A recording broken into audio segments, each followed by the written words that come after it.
કર્ણાટકના ચકબલ્લાપુરના એક હોસ્પિટલમાં 9મા ધોરણની એક વિદ્યાર્થીની બાળકને જન્મ આપ્યો છે. વિદ્યાર્થીની સમાજ કલ્યાણ વિભાગના હોસ્પિટલમાં રહેતી હતી, તેથી હોસ્પિટલના વોર્ડને સસ્પેન્ડ કરી નાખ્યો છે. પોલીસનું કહેવું છે કે મામલો સામે આવ્યો છે. પોલીસે પોક્સો એક્ટ હેઠળ એફઆઈઆર નોંધી તપાસ કરવા લાગી છે.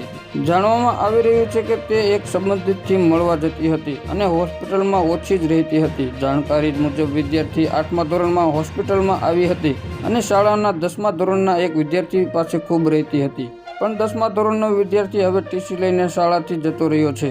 પોલીસ હવે છોકરાની શોધ કરી રહી છે. ગયા વર્ષ ઓગસ્ટ યુવતીની મેડિકલ ચેકઅપ પણ કરવામાં આવ્યું હતું, જોકે પ્રેગ્નન્સી જાહેર ન થઈ હતી અને તેના પર કોઈ ધ્યાન ગયું ન હતું.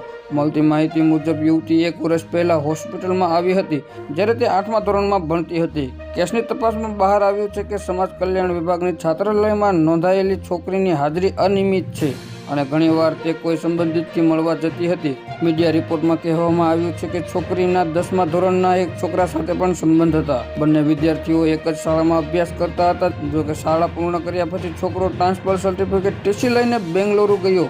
આ ઘટના પર ટિપ્પણી કરતા તુમકુરના સમાજ કલ્યાણ વિભાગના સંયુક્ત નિર્દેશક કૃષ્ણપ્પા એસએ કહ્યું, છોકરી લાંબા સમયથી હોસ્ટેલમાં આવતી ન હતી. તે બાગેપલ્લી શહેરના કાશાપુરની રહેવાસી છે. પેટમાં દુખવાની ફરિયાદ બાદ તે હોસ્પિટલમાં ગઈ હતી. ત્યારબાદ તેને પ્રેગ્નન્સી વિશે ખબર પડી હતી. પળે-પળની અપડેટ મેળવવા માટે અમારી ચેનલને લાઇક કરો, સબસ્ક્રાઇબ કરો અને બાજુનું બેલ આઇકન પ્રેસ કરો, જેથી કરી અમારા હરેક વિડીયોની નોટિફિકેશન તમને મળતી રહે.